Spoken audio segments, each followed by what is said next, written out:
ont déposé un préavis de travail illimité et reconductible. Ils espèrent déstabiliser le gouvernement et ainsi accéder à leurs revendications, qui, nous le rappelons, consistent en une augmentation de leur chèque restaurant de 14 centimes de francs lors des jours fériés. Nous rappelons également que ce conflit qui oppose les employés SNCF à sa direction dure depuis bientôt 37 ans. Sans transition, actualité récente avec un petit reportage de Derrière les fagots sur les végétariens de droite. Des communautés chrétiennes hippies volent au jour sur le plateau du Larzac. Ah, excusez-nous chers téléspectateurs. On me dit dans mon oreillette qu'il y a du nouveau autour de l'enlèvement de mesdemoiselles Heidi Vester et Caroline Radigois. Un sitting de soutien se tient actuellement place Royale à Nantes. Avant de laisser la place au direct, un petit rappel chronologique des faits. Le 28 septembre, les deux jeunes filles partent au Népal. Dans la période du 29 septembre au 23 octobre, la piste de l'enlèvement est privilégiée. Les auteurs présumés appartiendraient au groupuscule intégriste émergent des Péruviens sidaïques. Le 25 octobre, le SAC, comité de soutien, est créé. Le FLV, le Front de Libération des Végétariens, encourage le mouvement. Et nous retrouvons dès à présent notre envoyé spécial stagiaire en place sur le terrain. Et oui, Jean-Pierre Pernod-Ricard, je suis bien en direct, mais pas de la place Royale. En effet, les manifestants ont été expulsés par des commerçants du marché nouvelle. Mais cela n'a rien entravé leur détermination. Ils sont actuellement devant la préfecture afin d'exiger une réaction du pouvoir public. Comme vous pouvez le constater sur ces quelques images, ils comptent bien se faire entendre. Nous sommes rassemblés en ce jour devant l'église Saint-Nicolas pour exprimer notre colère et notre détresse face à la prise d'otage irrationnelle de ma chère et sainte Heidi. À travers ce rassemblement, nous voulons mettre les pouvoirs publics et le gouvernement péruvien devant le fait accompli afin de mettre en œuvre tous les moyens possibles et inimaginables pour rendre la liberté de mon amour aux Canaries des îles, Marie.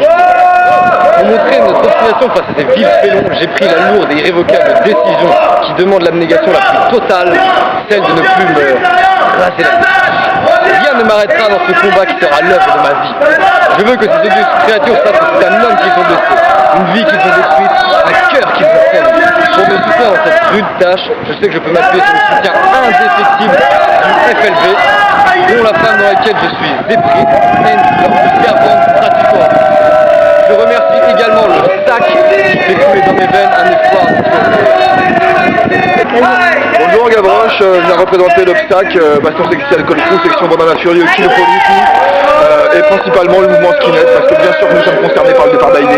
Évidemment, Heidi au Népal, comment voulez-vous être anti-hippie à l'heure actuelle quand Heidi n'est même pas là pour fédérer cette bande de bouffeurs, de dégueux et de graines, des enculés du FLV.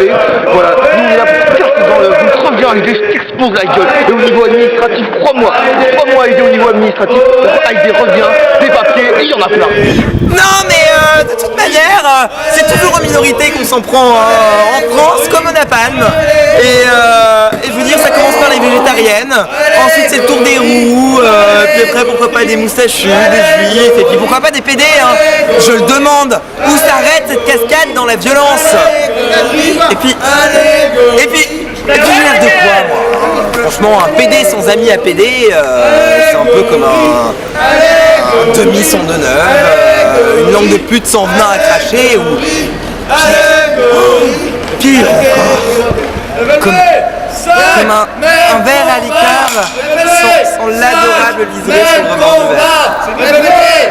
Je vous préviens, bande de barbus macho man, si vous ne rendez pas de taille idée, je mets en branle les nombreuses profondes connexions de nos réseaux, et ça va gicler méchamment dans vos gueules, hein. Non mais méfiez-vous barbuton triste, car s'attaquer à une amie à PD, c'est un peu commettre un crime contre toute la communauté.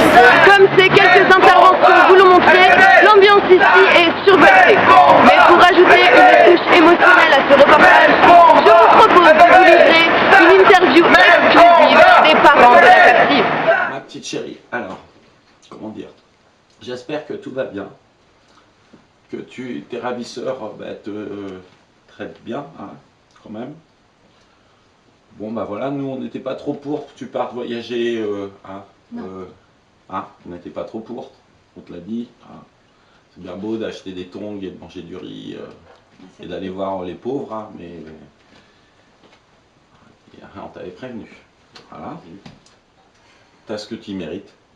On ne pourra pas te dire qu'après, hein, si tu avais écouté tes parents, cette année, tu aurais fait des études. Hein. L'année dernière aussi. L'année d'avant Et aussi. l'année prochaine. Et aussi. Mais après, tu fais ce que tu veux. Si tu veux aller voir tes papayous sidaïques au Népal, là, et, Maintenant, tu sais couper de l'herbe et jouer de voilà. la flûte de pan, mais bon. les aérois, bien. là, les aérois cancéreux, là, tu te les gardes maintenant. Hein. Tu te démerdes avec eux, tu leur dis qu'on leur fait plein de bisous, on les aime beaucoup. Toi aussi, on t'aime beaucoup. Hein. Et bah, tu nous enverras des photos de tes enfants. Hein. Et voilà. Pleure pas. On t'embrasse.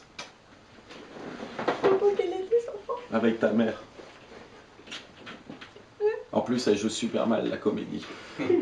Et ne la tuez pas, ne la tuez pas. Les manifestants ayant été expulsés une seconde fois par monsieur le commissaire, nous nous retrouvons à la place Saint-Nicolas. Les images de ce pouvoir bouleversante réveillant chacun de nous la compassion. La superstar internationale Mike Brown, elle aussi touchée par cette tragédie, organisé hier soir un concert de soutien. Nous étions bien sûr présents pour cet événement. Bonsoir. Manolo. Bonsoir. Je pense. Bonsoir à la caméra. Bonsoir. Bonsoir. On va vous commencer par une longue intro.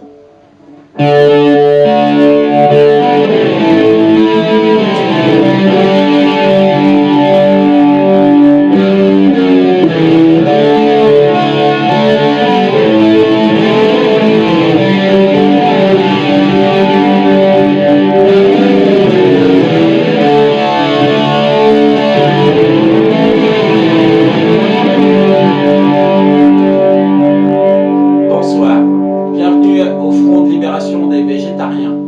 Manolo et moi-même avons monté ce mouvement afin de te libérer, Haïdé Vester, toi qui as été kidnappé par de cruels carnivores, des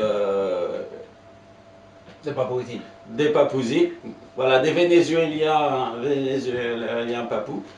Et donc, pour te libérer, Haïdé, nous avons pensé, comme Bono, faire une chanson afin que le monde entier mette son cœur dans cette cause. Et chante à ta gloire. Et chante à ta gloire.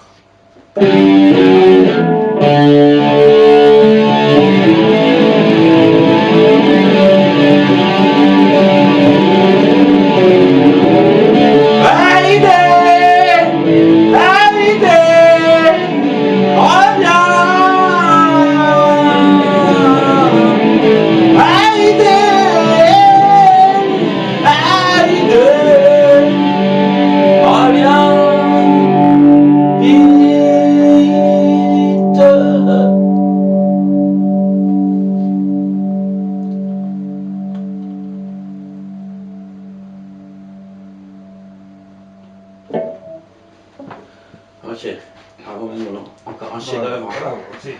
On va encore avoir les victoires de la musique. Fais chier, putain. L'appui de ce monument de la pop mondiale arrivera-t-il à faire pencher la balance? En attendant, l'évolution de la situation de Nous revoilà sur le plateau en compagnie de notre analyste géopolitique que je remplacerai pour cause de restrictions budgétaires. Il est difficile de démêler les tenants et aboutissants de cette prise d'otage où entrent en jeu les intérêts géostratégiques péruviens, américains, sibériens et indonésiens. D'autant plus que la situation se complique avec Révolution arabe et l'arrivée du dernier livre de Frédéric Beigbeder qui a relancé les organisations internationales sur le problème de la faim dans le monde, notamment envers la communauté crypto-bouddhiste végétarienne. On voit alors deux problématiques qui se subdivisent en différentes sous-catégories de dynamiques contraires qui ont tendance à s'annuler dans la mesure où la raison d'État s'oppose à la passion des peuples et à la candeur des mouvements terroristes radicaux. Le groupuscule terroriste est soutenu logistiquement par les derniers membres d'Occident Nouveau et les Indonésiens bouddhistes. Leur objectif est de lutter contre l'impérialisme sibéro-américain, caractérisé par la présence de troupes indiennes au Cachemire, région limitrophe au Népal, d'où la localisation de leur action. Les tractations entre le gouvernement breton et les gouvernements non constitués d'Égypte et de Libye peuvent faire pression sur les organisations terroristes internationales. Enfin, n'oublions pas que la Chine pourrait décider de ne pas verser la rançon pour la libération des otages. Voilà, j'espère que ces explications vous auront aidé à comprendre la situation sur cette affaire, certes limpide mais néanmoins complexe. What is love? Baby, don't hurt me